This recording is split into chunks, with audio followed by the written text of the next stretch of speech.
Halo semua, ketemu lagi dalam video pembelajaran fisika. Pada video kali ini, kita akan belajar membedakan nih karakteristik dari GLB dan GLBB. Kita akan tinjau lebih detail, lebih dalam lagi daripada ketika kalian dapatkan ketika SMP. Oke, kalau ditanya apa sih karakteristik GLB, saya nggak akan nanya lagi GLB itu apa. Jadi karakteristiknya apa? GLB gerak lurus beraturan. Maka yang beraturan adalah posisinya berubah secara beraturan. Terus yang mengubah posisi apa? Yang mengubah posisi namanya kecepatan. Jadi kecepatannya teratur, maka kecepatannya nilainya konstan. Oke, jadi menjadi ciri khas untuk GLBB adalah kecepatannya konstan. Karena kecepatannya konstan, seperti yang kita tahu, maka percepatan untuk kasus GLB, percepatannya 0 atau nggak ada. Karena memang kecepatannya konstan. Oke, kita akan tinjau grafiknya. Yang pertama adalah grafik percepatan terhadap waktu, grafik AT.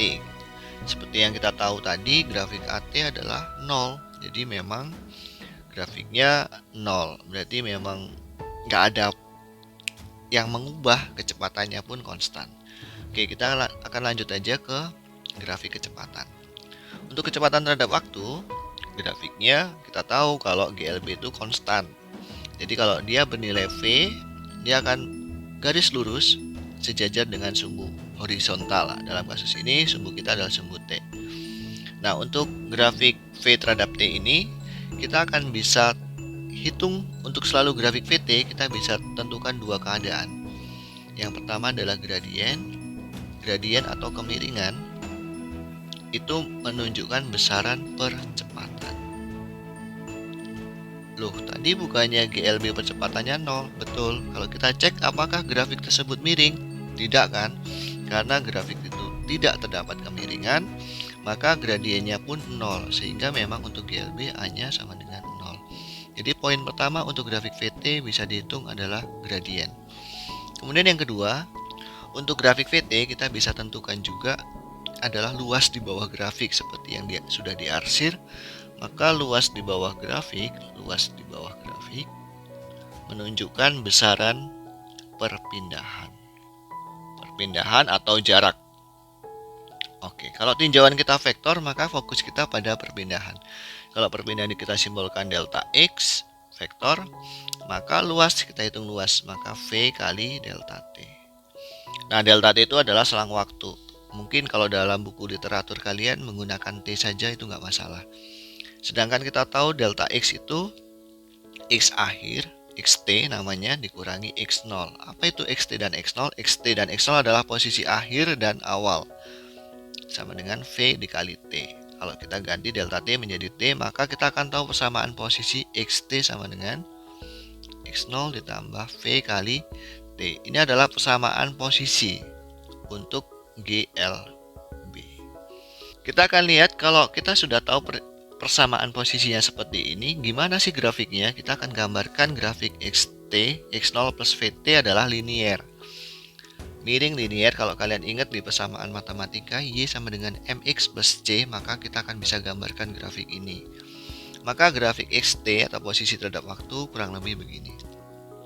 Nah, untuk grafik XT, ini hanya satu kemungkinan yang bisa kita hitung, yaitu gradien.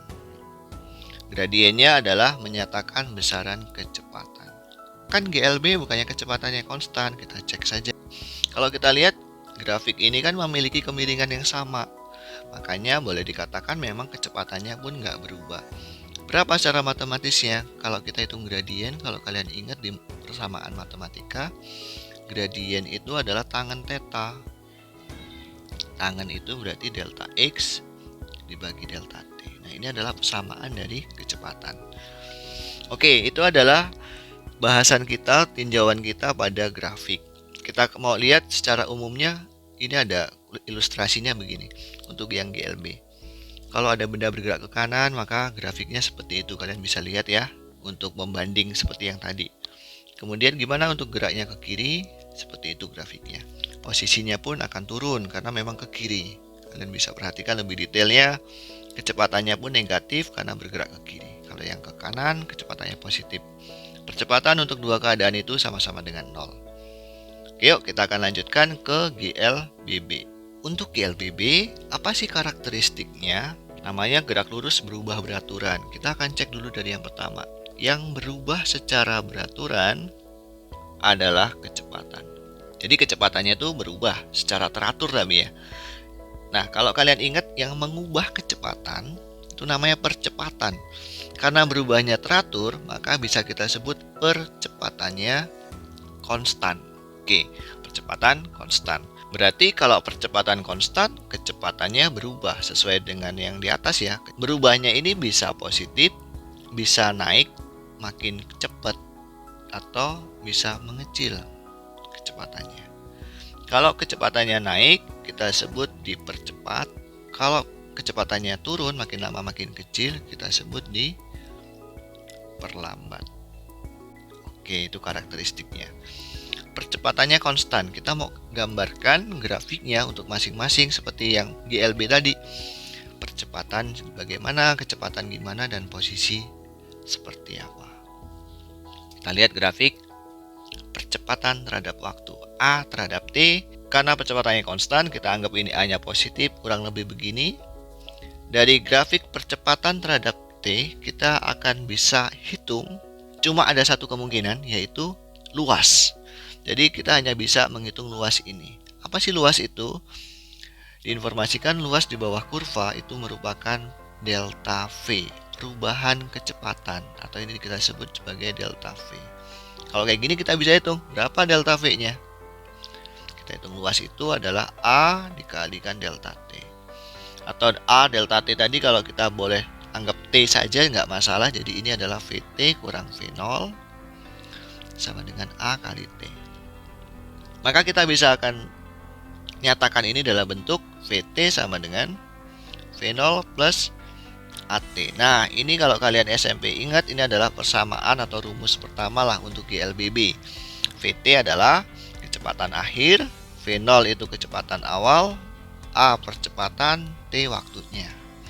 Oke ya, itu dari grafik AT. Kalau kita sudah tahu persamaan kecepatan sebagai fungsi waktu, ini adalah persamaan. Maka kalau kita gambarkan grafiknya seperti apa? Ingat seperti tadi, ini adalah YMX plus C. Jadi grafik kecepatannya pastinya linier. Kita gambarkan. Maka grafik kecepatannya linier begini. Oke, sekali lagi kalau grafik kecepatan terhadap waktu, kita akan tentukan dua pasti. Ada dua hal yang bisa kita cari. Apa aja itu? Yang pertama kemiringan atau gradien. Kemiringan grafik atau gradien dinyatakan sebagai percepatan. Ini A. Maka A kita rumuskan, yaitu A itu adalah tangan theta seperti tadi ya. Kalau ini tetanya di sini, maka tangan adalah sisi depan, delta V. Kasus kita adalah delta V bagi delta T. Itu untuk percepatannya. Gimana dengan luas di bawah kurva? Nah, luas di bawah kurva untuk konsep apapun, untuk luasnya adalah perpindahan atau jarak. Nah, perpindahan itu delta X. Maka kalau kita hitung delta X ya luas trapesium. Luas trapesium itu kalau ini kita anggap ini kayaknya enggak. Jadi luasnya dari sini ya. Gini ya, saya perbaiki ini T saja. Jadi luasnya adalah itu V0 kemudian di sini ya VT. Maka V0 ditambah VT dibagi 2 dikalikan tingginya T. Nah, kayak gini. Nah, ini kalau kita turunkan, kita tahu tadi VT sama dengan V0 plus AT. Itu persamaan kita yang pertama kita dapat. Kalau kita substitusi ke sana nanti akan dapat delta X sama dengan V0 dikali T ditambah setengah A T kuadrat. Nah, ini delta X itu kan perpindahan. Perpindahan itu posisi akhir XT dikurang X0 sama dengan V0 T tambah setengah AT kuadrat. Nah, dari sini kita akan tahu persamaan posisi sebagai fungsi waktu XT sama dengan X0 ditambah V0 kali T ditambah setengah A T kuadrat. Ini adalah persamaan posisi sebagai fungsi waktu. Kalau kita lihat persamaan posisi sebagai fungsi waktunya, XT itu dipengaruhi oleh T kuadrat.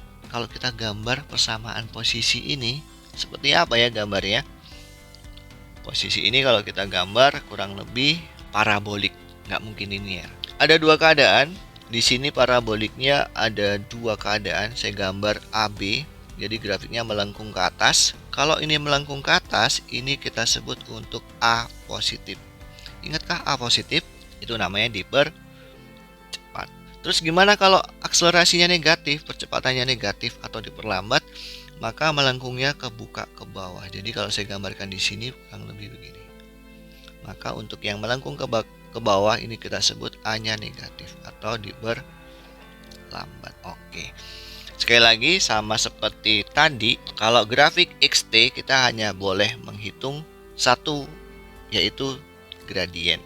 Kemiringan atau gradien di titik A dan titik B untuk kasus manapun, misalkan kasus yang awal yang melengkungnya kebuka ke atas, titik A dan titik B, garis singgung kemiringan itu menyatakan kecepatan. Jadi kecepatan saat T1 itu namanya di A, saat di B namanya kecepatan saat T2. Kalau kita perhatikan antara A dan B, lebih miringan B, betul? Maka dapat dipastikan dari A ke B itu adalah dipercepat. Kok bisa? Gini, saya ulang. Kalau grafiknya begini, awalnya itu kemiringannya begini dong. Kalau saya buat garis singgung, ini garis lurus, nah kayak gini ya, ini agak landai namanya. Makin lama makin miring, makin curam. Kemiringannya makin nambah, maka kita sebut V-nya naik, maka ini namanya dipercepat. Terus kalau diperlambat gimana? Sama. Jadi awalnya udah curam nih, makin lama kok makin landai, makin datar gitu. Ini makanya diperlambat. Itu untuk konsep GLBB. Oke, mungkin itu kita akan lihat secara umumnya. Jadi kalau ada benda bergerak ke kanan dipercepat kayak gini nih. Kebuka ke atas ya nak, seperti tadi ya. Kemudian kecepatannya pasti linear, kemudian percepatannya nilainya positif, berarti di atas sumbu X. Kemudian kalau diperlambat kayak apa? Kebuka ke bawah. Seperti yang tadi sudah dijelaskan. Velocity-nya turun, percepatannya ada di bawah sumbu, artinya negatif. Oke. Terus ada satu lagi, kalau ini geraknya ke kiri tapi makin cepat, ke kiri makin cepat, berarti kayak gini. Tetap kebuka begini. Kenapa begini makin cepat? Bikin aja garis singgung. Tadinya landai, makin lama makin curam. Begitu ya. Begitu cara memikirkan apa itu dipercepat atau diperlambat. Kemudian kecepatannya seperti itu dan perlambatannya atau percepatannya bernilai negatif. Oke, mungkin itu bisa membantu kalian untuk mempelajari GLB dan GLBB di dalam kelas. Mungkin sampai sini. Terus semangat.